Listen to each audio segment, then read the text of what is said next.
Buenos días, Omar, ¿cómo estás? ¿Qué tal? Buenos días, ¿cómo estás? Gusto de estar aquí.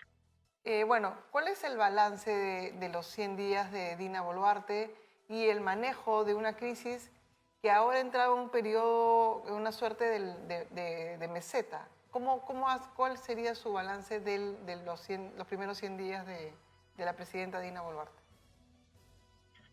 Sí, es un balance claramente negativo, ¿no? En general, tanto en el manejo, digamos, de políticas públicas del Estado, como la administración o la gestión, digamos, del conflicto social que vivimos desde el 7 de diciembre del año pasado, ¿no? En términos de políticas públicas, el Estado está, buena cuenta, paralizado, ¿no? Lo cual, por supuesto, como ha dicho Boluarte, no solamente es responsabilidad de su gobierno, sino también en general de un Estado desmantelado por el gobierno previo, el gobierno de Castillo, que ya había desmantelado el Estado, ¿no? Poniendo toda una serie de personajes ineptos para los cargos públicos, ¿no? Y además de corruptos. El gobierno de Boluarte, sin embargo, parece no haber cambiado demasiado esta situación. Y yo creo que en parte porque es muy poca la gente, digamos, con más capacidades, que tiene muchos ánimos de integrar un gobierno claramente autoritario, ¿no? Ujú. Entonces, lo que tenemos es, lo principal creo que en sus ministerios, el Ministerio de Defensa y del Interior, son claramente, no tienen la capacidad para resolver o para tratar de cambiar la situación, al menos no de una forma democrática, ¿no? Hay una ineptitud enorme, creo, en el Ministerio de Defensa y del Interior en particular, ¿no? Además de una responsabilidad grande frente a todo lo que hemos visto estos meses, Ujú. ¿no? Pero otros ministerios no se quedan tan atrás, ¿no? El ministro de Educación claramente también no está capacitado para la función que tiene.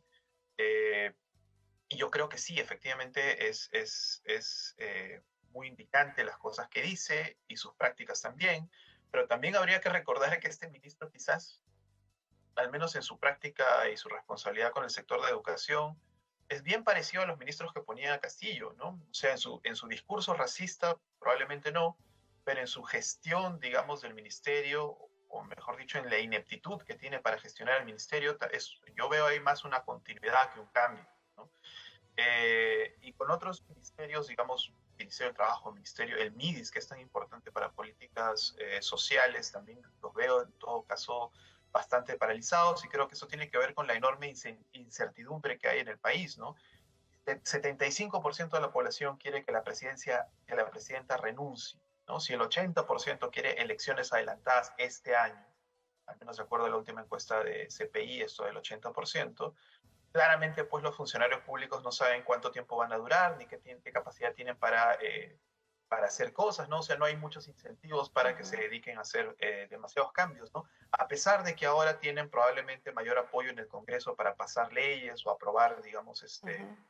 todo tipo o bueno, varios tipos de cambios, ¿no? Entonces, sí, yo creo que en términos de políticas públicas es una gestión lamentable, ¿no? Ese país también ha mostrado que además la mayoría de la población cree que la corrupción ha aumentado en este gobierno, probablemente o sea, la lógica es en respecto inclusive al gobierno ya corrupto de Castillo, ¿no? O con muchas acusaciones de corrupción de Castillo, con lo cual, digamos, no tiene mucho que entregar, ¿no? Y del otro lado, del lado del manejo, la gestión de conflicto, pues es lo peor, ¿no? Lo peor de este gobierno, ¿no? Es un manejo claramente autoritario del conflicto, ¿no?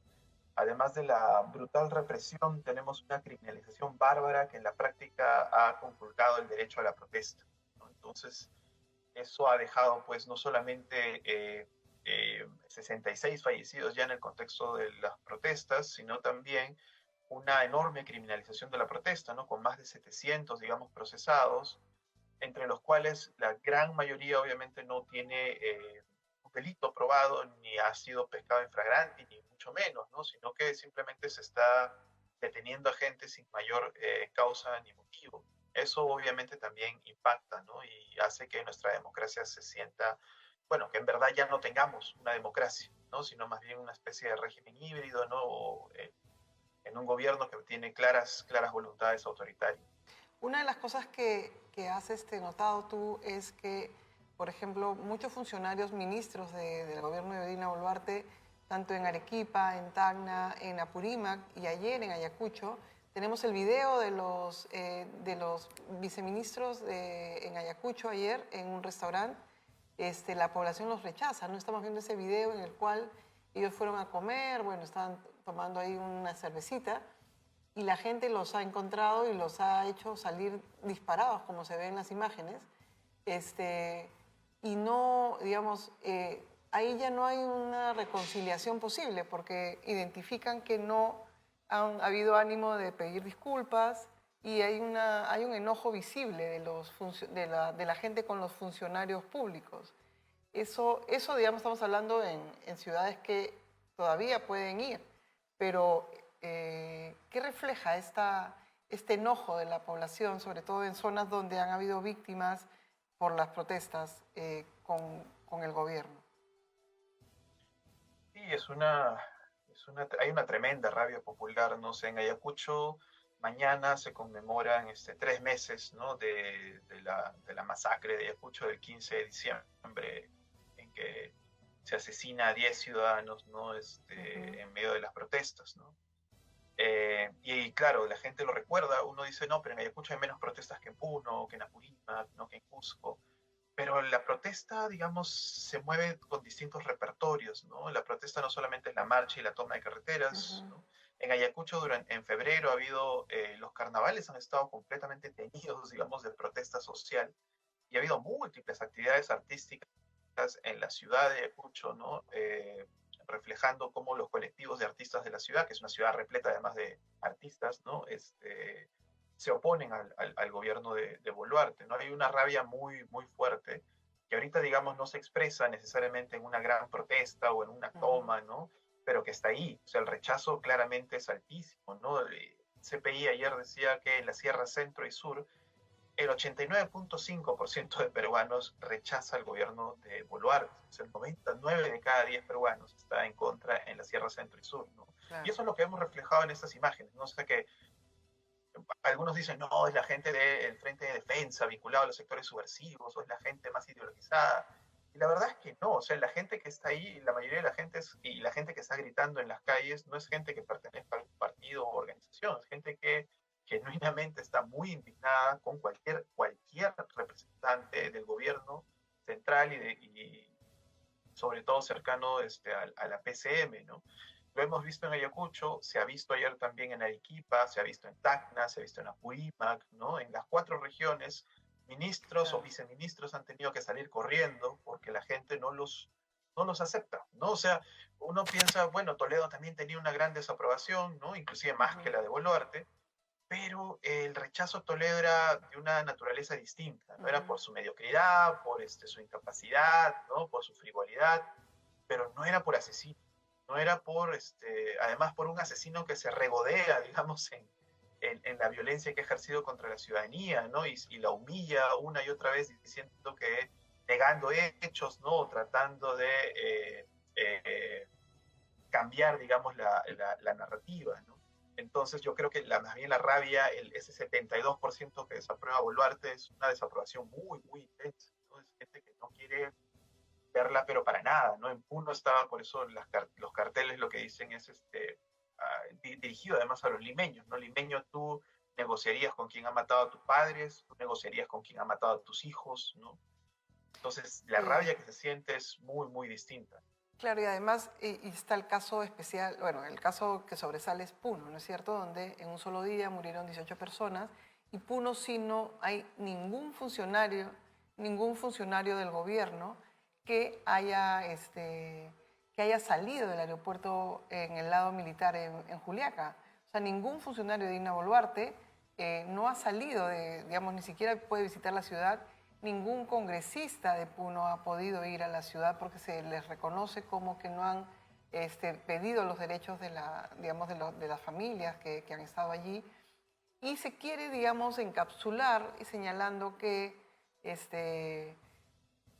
hay, bueno, como señalabas tú, ¿no? Que hay terroristas, que hay asusadores, que hay vándalos, pero ¿cómo ha lidiado el gobierno con Puno y qué podría, desgraciadamente, estar ahí, podría suceder otra tragedia, ¿no es cierto? Porque está militarizado, hay mucha policía y hay mucho, como dices tú, enojo de la población en este momento. Sí, yo creo que el gobierno y quienes asesoran, digamos, a la coalición que está ahorita en el poder, cometió un error, ¿no? Se han pensado que se puede cansar, digamos, la protesta a punta de balas y criminalización, o se la puede desactivar, ¿no? Yo creo que en buena cuenta, en buena parte del país, algo de eso ha pasado porque, sí, o sea, un estallido que dura ya 3 meses, tenemos Ah, 3 meses y una semana, ¿no? O sea, estamos hablando ya de 13 semanas de protesta. Obviamente en cualquier parte del mundo eso es tremendamente agotador, tanto social como económicamente, ¿no? Eh, pero obviamente hay zonas que están más preparadas, ¿no? El corredor minero, que ha estado todos estos años en protesta, justamente es el mismo espacio geográfico donde la protesta resiste un poco más, ¿no? Porque eso, hay más preparación, hay más experiencia para la protesta. Uno es un caso especial, creo yo, porque quienes están, creo, sosteniendo con más decisión la protesta son, digamos, es todo el pueblo, toda la nación aymara, ¿no? Que creo que culturalmente tiene mucha más, o sea, su identidad cultural es un recurso organizativo clave que les está ayudando a mantener, digamos, la organización suficiente para la protesta, ¿no? Los sociólogos y politólogos siempre hemos dicho que hay muy pocas organizaciones sólidas de alcance, digamos, regional o más grande en el país, ¿no? A pesar de que sí hay organizaciones locales fuertes, pero que no hay organizaciones grandes que aglutinen demasiados intereses, ¿no? Eso siempre ha sido débil en los últimos 30 años. Pero en Puno yo creo que la identidad aymara es un recurso, y la identidad cultural termina siendo un recurso que facilita la organización y en este caso la resistencia a la protesta, ¿no? No es solo la zona aymara, la zona quechua en Puno también es muy fuerte, en particular todo lo que se irradia desde Azángaro, ¿no? Que históricamente también es una de las localidades con más capacidad y recursos para la protesta. Entonces yo creo que ujú. en Puno hay más resistencia, hay una sensación, ¿no? Que yo creo que es muy real de que Lima les ha declarado la guerra, ¿no? Y claro, uno puede decir, es una guerra de cuánto, de 3 semanas, de 3 meses, ¿no? Lamentablemente la historia de la República hace pensar que es una guerra silenciosa que viene de 200 años, ¿no? O sea, esta tensión entre Lima, mejor dicho, esta desatención de Lima hacia Puno, ¿no? Y tanto en términos sociales, económicos y también políticos y culturales, ¿no? Hace más bien reactiva esa mirada de una Lima que está confrontándolos, ¿no? Y cuando la presidenta dice que uno no es el Perú, ¿no? Y cuando las redes sociales, en particular desde Lima, ¿no? Atacan con todo tipo de insulto racista a la población de Puno, ¿no? Ah. En las redes y en las calles, además también acá en la ciudad de Lima la gente pudo naturalmente reactiva, ¿no? Actualiza esa sensación de malestar, de una distancia enorme, ¿no? No solamente en términos políticos, sino también culturales y sociales con la Claro, y capital, además, ¿no? por ejemplo, vimos el ataque a las señoras aymaras en Lima, pero que tiene una, o sea, Lubomir Fernández, el periodista corresponsal de la República, señaló que el ataque a las señoras en la Plaza San Martín, que estaban con sus hijos y que han generado además polémica, por lo que señaló el ministro de Educación. Miren, hoy día la caricatura de Carlín, en la cual Óscar Becerra está cargado por Dina Boluarte, quien luego que el ministro de Educación le dijo animales a las señoras aymaras que fueron agredidas en la Plaza San Martín y que tiene una relación directa con la reactivación en Juli e Ilave de las protestas, ¿no es cierto? Estamos hablando de una protesta en la cual se mezcla ya muchísimas cosas más, además se está estigmatizando a una población, se está insultando y, y todo sigue igual. Esta caricatura de Carlín muestra perfectamente lo que estamos viviendo, Omar. Sí, es eso, ¿no? O sea, ya no es, hace tiempo en este ciclo de protesta que ya no es solamente la sensación de traición de Boluarte o este Ujú. Congreso, ¿no? Al que se rechaza, ¿no? O estos ministros, ¿no? Sino que son digamos, actores que están representando un viejo papel en la historia de la República y malestares muy antiguos, ¿no? Que se sienten actualizados ahora con esta carga de discurso racista en redes, en las calles, ¿no? Y que hacen que la población obviamente empiece a pensar, digamos, alternativas más radicales, ¿no? Y por eso, no necesariamente en términos disruptivos, violentos, pero sí en términos de soluciones. Por Ujú. eso es que, digamos, esta demanda de asamblea constituyente que antes estaba encapsulada en las múltiples izquierdas, que eran decenas de izquierdas, pero siempre todas chiquitas, ahora esa demanda ya ha desbordado ese espacio, es más amplio. Claro, la gente siente que si esta república es así, con estos limeños o con estas élites políticas y económicas y sociales que los desprecian tanto, ¿no? Algo habrá que hacer en el contrato social para que esto cambie, ¿no? Claro. O sea, y se piensa así, ¿no? Como algo hay que hacer en el contrato social, ¿no? Y claro, la gente dice, mucha gente, los académicos y periodistas dicen, no, pero la gente no sabe nada sobre diseño constitucional o asamblea, la gente lo dice por decir, ¿no? En ningún momento, cuando ha habido cambios constitucionales, la gente, la mayoría de la ciudadanía ha tenido muy claro el diseño institucional, ¿no? No todos los ciudadanos son abogados o especialistas, pero sí hay obviamente una demanda simbólica de cambio, Claro, ¿no? Eso, digamos, eso luego se ve, digamos, en el proceso. Perdona que te corte, pero una de las cosas que también pasan es que tenemos a un Congreso que tiene 6% de aprobación y que en todo este tiempo ha acumulado más poder del que quisiera. Maneja el Tribunal Constitucional, quiere ahora tomar la Defensoría del Pueblo, no está adelantando las elecciones y todos los días están revelando un despilfarro presupuestal que muestra que José Williams, digamos, trata de mantener el poder dando prebendas a todo el mundo. Y este Congreso sigue ahí. Eso también creo que es un aliciente para cualquier tipo de protesta, ¿no? ¿Cómo ves el papel del Congreso en estos 3 meses? Sí, al igual que el gobierno, ¿no? Su chamba ha sido estas semanas tirarle más leña al fuego, ¿no? Cada una de sus declaraciones, ¿no? El cinismo que tiene, o sea, viven claramente en una realidad paralela donde sienten, me imagino que también escuchan una cámara de ecos permanente, donde dicen que lo que están haciendo está bien, que todas las encuestas son falsas, ¿no? Y que realmente no es tanta la impopularidad o que quizás no es mayor que en otros congresos, ¿no? Y que hay que seguir. Yo creo que tanto en el gobierno como en el Congreso, no todo el Congreso, pero en varios grupos del Congreso hay esta convicción de que no pueden irse para atrás, de que hay que seguir porque si no pierden el poder, ¿no? Y que esto lo decía en otros lados, que hay la sensación de lección aprendida de lo que pasó con Merino, ¿no? Y la sensación de que si ellos ceden en algo, va a haber un cambio, ¿no? Va otra vez, qué sé yo, el centro izquierdo, las izquierdas van a tomar el poder y van a conducir elecciones que les van a afectar tremendamente a sus intereses, ¿no? Entonces, por eso hay que resistir lo más que se pueda.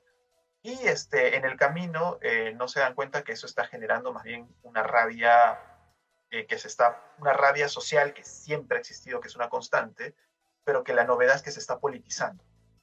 Estos 20, 22 años había miles de protestas cada año, ¿no? Pero eran protestas fundamentalmente sociales. Lo que vemos ahora son protestas políticas, que buscan cambios políticos, cada vez más políticos. El Congreso y el gobierno no se dan cuenta de eso que están haciendo, ¿no? Están más bien generando otro tipo de rabias, ¿no? Ahora, eso no significa que ahorita hay una enorme organización en las protestas sociales o que todas las protestas tengan necesariamente reivindicaciones completamente democráticas, ¿no? Yo creo que, como he escrito en algunos lados, es una protesta bien heterogénea, con sectores que también tienen demandas autoritarias, y fundamentalmente una protesta bien fragmentada, bien con muchas divisiones, ¿no? Que probablemente va a ser muy difícil que eso se encarne en un proyecto orgánico, van a salir probablemente distintos tipos de proyectos políticos, ¿no? Fragmentados cuando llegue el momento electoral también. Claro, tú eres una de las personas que ha hablado, que le ha puesto, digamos, nombre. Un estallido social, es heterogéneo, los pedidos son, digamos, de diversos tipos, pero tiene cuerpo y se sigue moviendo. Ondula, sube, baja, pero está allí. Y eso es lo que estamos hablando. Estamos hablando de 3 meses y un cachito de protestas que no se detienen. ¿Y qué características, digamos, encuentras en 3 características que se encuentran en un estallido social que ha sumado muchísimas protestas que no habían juntado y que se habían mantenido durante tanto tiempo en los últimos 20 años, Omar? Lo más distintivo de este estallido es su componente popular, ¿no? Particularmente rural, campesino. Eso lo hace muy distinto a cualquier otro, y que parte además de lo rural y de lo campesino para ir sumando otras capas de actores, ¿no? Eso lo hace muy distinto a casi cualquier otro evento de acción colectiva grande en los últimos 40 años, ¿no? Es bien particular en ese sentido. En un segundo lugar, yo creo que es una protesta también por eso tremendamente fragmentada, ¿no? No hay un comité unitario de lucha, está la CONUL, ¿no? Que en Lima trata de arrogarse la representación de los sectores que protestan, pero que no realmente representa a la mayoría o mucho menos a todos, ¿no? Hay esa fragmentación, dificultad, digamos, para agregar intereses, ni siquiera a nivel regional, no hay un comité Puno, un comité Ayacucho, ¿no? Hay, digamos, comandos unitarios de lucha en Apurímac, en otros lados, pero que cuando uno va y mira con lupa, no necesariamente todos los que están movilizándose se sienten representados por esos órganos, ¿no? Eso es distinto a lo que pasaba en los años 70 en el Perú, es distinto a lo que pasaba en el 2000 con la Marcha de los Cuatro Suyos, ¿no? Es distinto también a lo que terminó ocurriendo en Colombia o en Chile en sus propios estallidos, ¿no? Esta resiliente fragmentación. Lo último es la disrupción, ¿no? Es una protesta, es un ciclo de protestas más disruptivo, más confrontacional que cualquier otro a nivel nacional, ¿no? Lo que hemos visto en los últimos 22 años es un montón de episodios donde habían repertorios de acción colectiva disruptivos o violentos, como los que hemos visto ahora, pero en distintas partes del país, en distintos momentos, ¿no? En Conga, en Tía María, en Ilave, en Bagua, ¿no? Ahora lo hemos visto todo eso concentrado, digamos, en 3 meses. Tomas de aeropuertos, incendio de oficinas públicas, ¿no? Protesta violenta. Ahora, es importante también recalcar que los medios de comunicación, como es natural, eso sí, en todas partes del mundo, se enfocan sobre todo en los eventos más disruptivos, más violentos, ¿no? ¿Y cuál es digamos, la distorsión de esto? Que el público, la opinión pública, lo que ve es de 10 noticias de protesta, probablemente 8 o 9 son violentas, ¿no? Y la imagen que le queda en la cabeza a mucha gente que solo mira los medios de comunicación masivos es que pues el 80-90% de protestas son violentas, ¿no? Y eso no es así. Obviamente los medios naturalmente cubren más los eventos más disruptivos o violentos, peor ahora que la mayoría de la prensa concentrada tiene un discurso político, pero digamos la gran masa de protestas son pacíficas. O sea, cuando uno mira los datos de la Defensoría del Pueblo o los datos en verdad de cualquier agencia que haya estado mapeando las protestas, ACLED a nivel internacional también las están mapeando, ahí tendremos otra fuente, eh, menos del 20% son protestas violentas, ¿no? Carmen Elizalde, que tiene un muy buen libro sobre la democracia y la calle, sobre las protestas, sacó una cifra, digamos, la semana pasada en una entrevista en la República, ¿no? Que era alrededor del 11 o 12% de la base de datos que ella tiene de las protestas, también recogidas de la Defensoría, eran violentas, ¿no? O sea, estamos hablando de más del 87% de las protestas que son pacíficas, ¿no? Entonces, eso también es importante resaltarlo. Es un ciclo disruptivo, más disruptivo que otros ciclos nacionales de protesta, pero no es que la mayoría de protestas sean violentas, ¿no? Yo creo que también en parte por eso 62% de peruanos están de acuerdo con que las protestas son justas. Omar Coronel, sociólogo y especialista en conflictos, estuvo en las mañanas en Nativa. Muchísimas gracias por la entrevista, Omar, y hasta la próxima.